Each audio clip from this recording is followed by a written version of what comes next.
Bonsoir à vous les internautes de ce monde. Aujourd'hui, est-ce possible de critiquer les mesures du gouvernement sans être complotiste? C'est peut-être la question que nous devrions tous nous poser au fait. Plusieurs exemples ici et là nous surviennent en plein visage. Et il y en a une qui a vraiment capté mon attention. Une certaine Colleen O'Flynn, j'espère bien que je prononce son nom comme il se doit. C'est une agente littéraire. C'est ça, c'est une agente littéraire associée à l'agence littéraire Jennifer de Chiara, basée à New York, a été limogée après que son patron ait appris qu'elle possédait des comptes sur Gab et Parler. La propriétaire de l'agence, Jennifer de Chiara, a annoncé publiquement sur Twitter, c'est un délire, que l'entreprise avait abandonné O'Flynn après avoir fait la pénible découverte. C'est une situation vraiment délirante. C'est irréaliste, là. J'ai l'impression que je suis dans un mauvais film, classe B, malgré moi. Puis que je suis assis aux premières loges, là, puis je peux pas rien faire. Ça me donne un drôle de sentiment.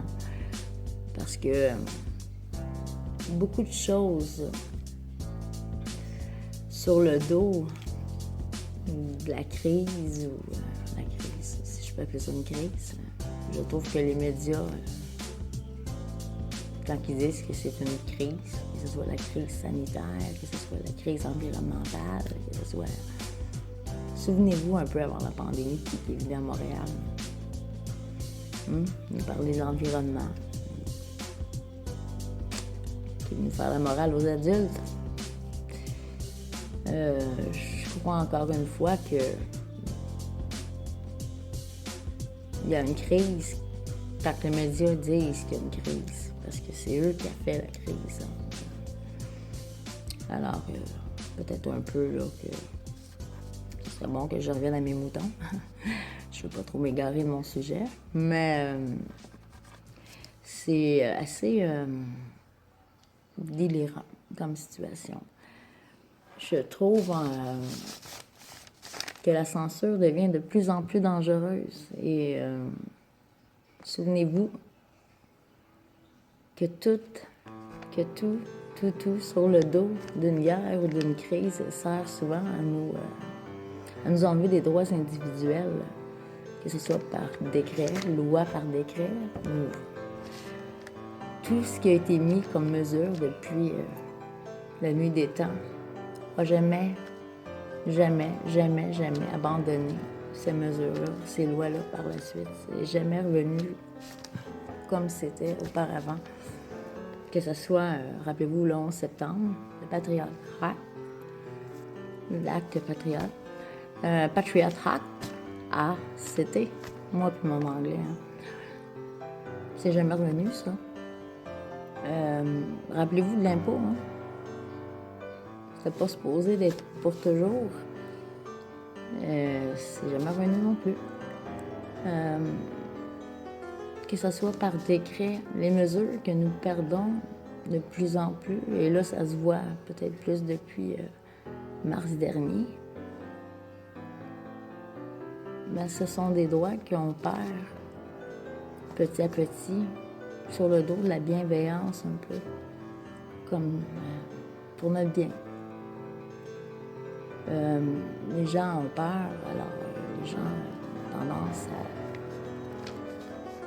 sacrifier malheureusement leur liberté pour leur sécurité. Mais un brave citoyen a dit un jour, lorsque tu es prêt à sacrifier ta liberté pour ta sécurité, tu ne vaux ni l'un ni l'autre. Tu mérites ni l'un ni l'autre. moi, je trouve encore une fois que quand on est prête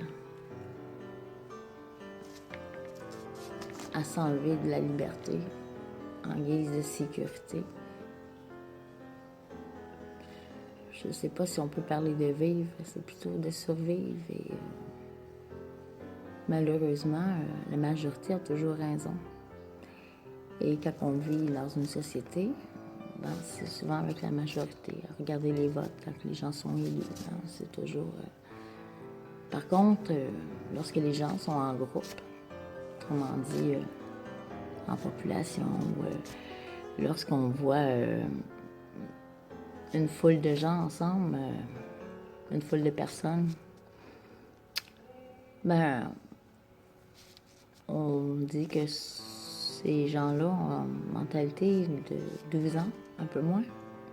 Alors, souvent, les gens vont agir quand il arrive une crise, une guerre.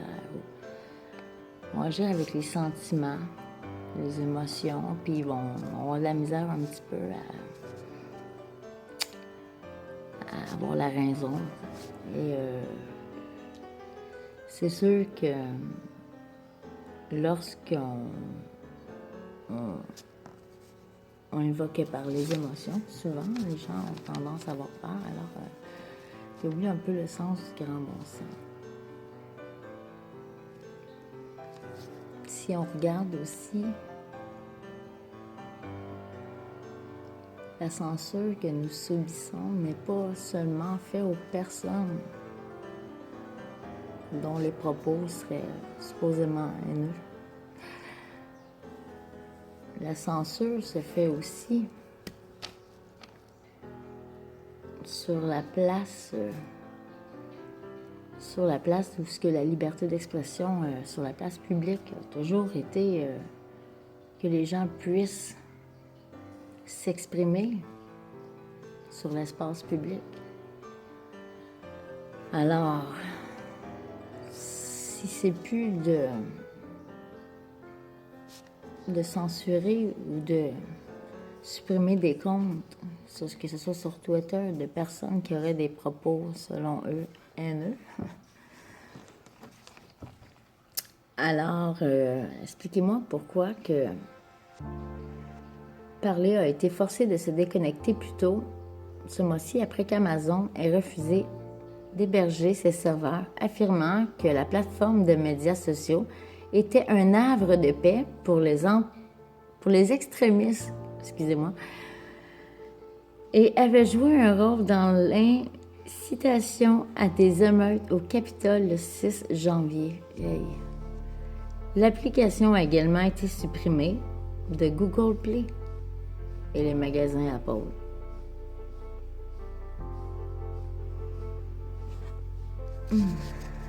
C'est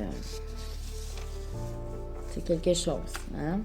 Alors, parler s'est fait disparaître parce que Twitter ne voulait rien savoir, ne l'aimait pas. Et si on regarde aujourd'hui dans les magasins ce qu'on peut acheter, hein, qui selon eux font partie des services essentiels.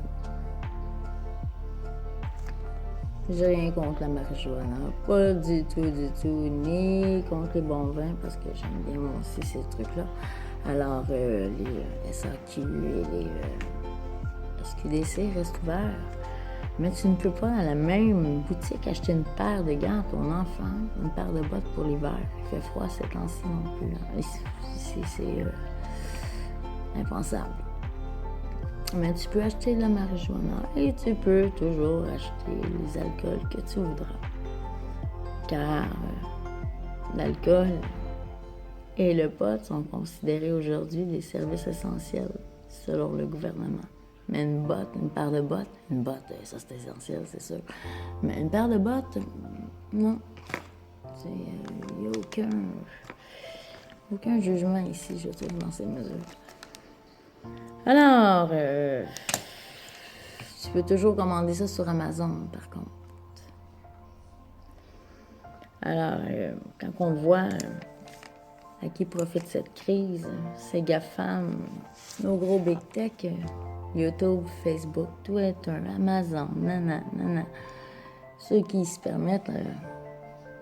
Amazon, pour moi, c'était juste un magasin autrefois qui était un magasin sur Internet. Hein? Tu peux faire commander, pas plus. Un peu comme Witch, là. Je voyais comme ça. Mais aujourd'hui, tout ce qui est resté ouvert depuis la pandémie, ce sont pas les petites entreprises privées. Ben pas privées, mais des petites entreprises de bons citoyens.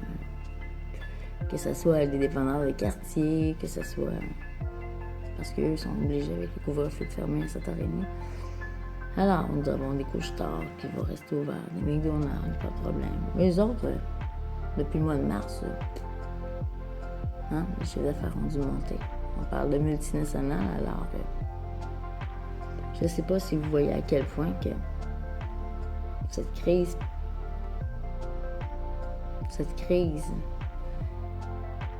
est toujours en train d'enrichir les mêmes.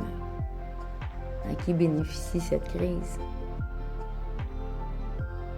À vous de vous poser la question, à vous d'y voir. Alors, j'espère que ça vous a fait voir une autre facette de la chose ou un autre aspect peut-être à vouloir explorer davantage. Ou sinon, vous n'avez pas d'âme. Alors, j'espère que nous allons toujours continuer de vaincre le mal ensemble. Et nous allons réussir. Je vous aime toujours autant. Bisous.